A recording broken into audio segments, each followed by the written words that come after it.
My media portfolio is a music video of the James Blunt song You're Beautiful. This music video will be designed to conform to the real media products because the artist already has a well-established fan base and following around his music videos that he's created. This established production of music videos is through the Andrew Goodwin theory of the similarities between the lyrics and visuals, where the narrative is specifically designed around the lyrics. I have used lots of close-ups and medium shots in my video that I've created to continue the trend of the artist, which will be able to attract his fan base to the music video. As well as this, the genre of pop and the type of music that is played for the heartbreak and emotional songs is very slow. They use lots of close-ups to emphasise with the artist and the emotion that they are feeling. I got this idea to create a video like this from research I conducted into real media products like Sam Smith's I'm Not the Only One and R.E.M's Everybody Hurts, which use the underlying meanings to attract audiences to their songs. As well as this, the idea will help to develop the convention of the subgenre that I'm working in, as the older generations of artists like James Blunt and Michael Bublé are slowly declining in popularity, and so are choosing to become more seasonal in their albums to gain popularity rather than trying to compete with the younger artists like Ed Sheeran. This decline is based around the increased marketing and distribution that the artists are now able to get be known worldwide, like streaming websites, which wasn't around for the artists like James Blunt, who had to sell their CDs to get popularity. To further develop the media products, I started to include a wider range of shot types and camera movements to fully encapsulate the artist and their surroundings, because during my research lots of the subgenre videos had fixed camera angles, and so you couldn't fully understand their isolation and heartbreak. I therefore used a range of shot lengths, with close-ups being the main shots, but also included long and wide shots to show the areas that we are filming, which will be isolated and exposed. I've chosen to use a range of shots because the genre has conventions which are based around a slow bass tempo, with a narrative which is based around a specific emotional event like heartbreak and loss, so the range of shots you're able to create a music video that gets the audience to empathise with the artist. This has been proven to work through the original You're Beautiful music video, which had a range of shots and has been his most popular music video to date. However, this music video had minimal camera movement, so in the recreation of my own video, I used a range of camera movement to further catch the eye of the audience. This therefore allowed me to complete a music video which was more complete and helped to draw. Challenging the already established conventions of such a popular genre would be difficult because the conventions are very simplistic, because the genre uses simple ideologies to portray emotions. In my research, I found a few areas where I could challenge these conventions because the music videos were marketed at the mass market, but I had been able to pinpoint 16 to 19-year-olds as my main demographic for the music genre, so I would be able to incorporate the colours and locations to fit my demographic. For example, I used a field and garden rather than a beach because it would appeal to the audience because it has more emphasised use the more realistic and generic location. I will use Andrew Goodwin's distraction factory theory to ensure that there's an emotional connection between the lyrics and visuals, because it will allow the audience to connect with the visuals and able to indulge into the narrative to emphasise with the artist to show how they feel and how the audience want the music video to end. We're in the pop genre and as well as the subgenre together to increase its popularity and be able to expose the music video to both audiences.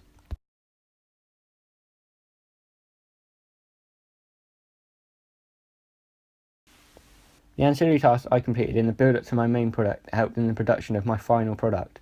I did 3 ancillary tasks: a mood board, a lip sync and a how-to guide. In my mood board I collated a mix of mise-en-scene elements from my genre, which included the artists, fashion, backdrops and album artwork. These helped me build a visual guide of my genre so that I had an understanding of what included in the genre.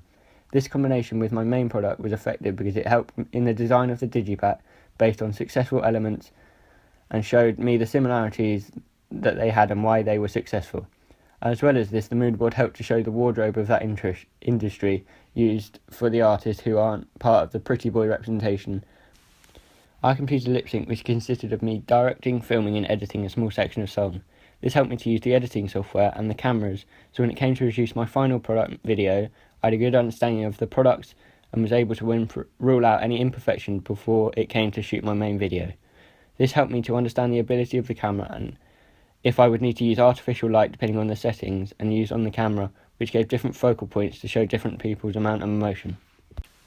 The how-to guide that I made helped me to produce a better final product because before I planned my video, I had a video of multiple camera shots which I could pick and choose which were most effective to match up with the lyrics.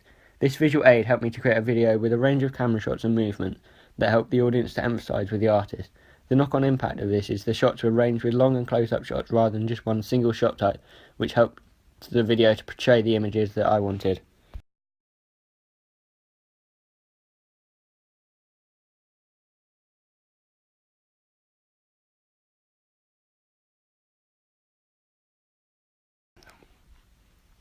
For the media coursework, we used an online blog called Blogger, where we had to upload a range of documents, videos and essays in order for it to be marked and moderated.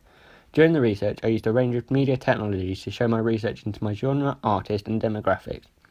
In the research, I completed essays which are used and embedded onto my blog via the online service Scribd, which would link my essay directly to my blog.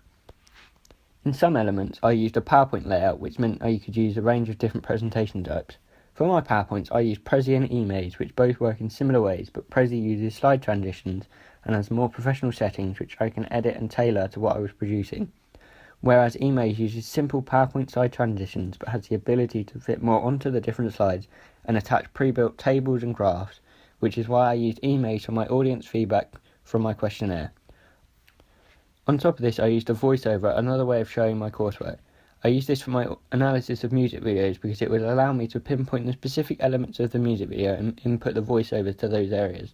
To do this, I used my editing software to mute the music video and drag and drop the different clips into the specific areas of the song. This therefore would help me understand my editing software better, and so I was able to experiment with the editing ready for when I shot my actual music video. During the planning elements of the coursework, I used a range of different technologies to produce my work. For example, for my Digipack and mood board, I used Adobe Photoshop, which uses layers and edits of cropped images to produce the Digipack.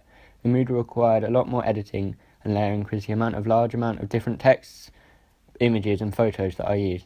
This therefore helped me to understand the software and how it works because of the vast amount of different editing tools I used. For example, the magic wand and rubber tools to remove excess colour and borders. During the construction phase, the camera I used was a DSLR detachable lens camera. This camera had both wide angle and tight angle lens. The camera allowed me to use complex shots and movements because the camera had a strong autofocus that helps the movement look smooth.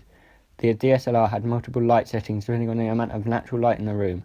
This was affected me because I had shots outside as well as indoors, so the lighting was ranged. However, with this camera I was able to set it at a certain level so all my shots were at the same lighting and exposure level, which helped me create a consistent product.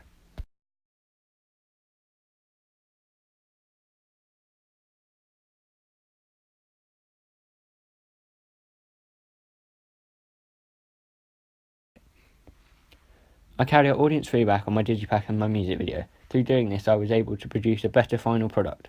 For my Digipack, I was able to understand the needs of my target audience and how my replication of what they wanted had been interpreted, and what they wanted to see differently and what worked well.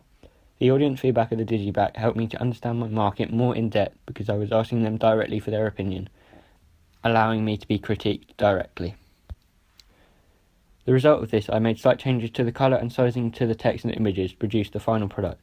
The result of this is my final draft was produced professionally and had well integrated digipacks with links between the magazine and CD artwork. In my audience feedback of my music video, I was able to understand the small micro elements that hadn't worked and how the transitions needed to be changed to produce a better video. As well as this, in the music video I was told of areas where the edited clips weren't cropped properly. This helped me produce a music video that professional and stronger rather than a voiceover of a range of clips.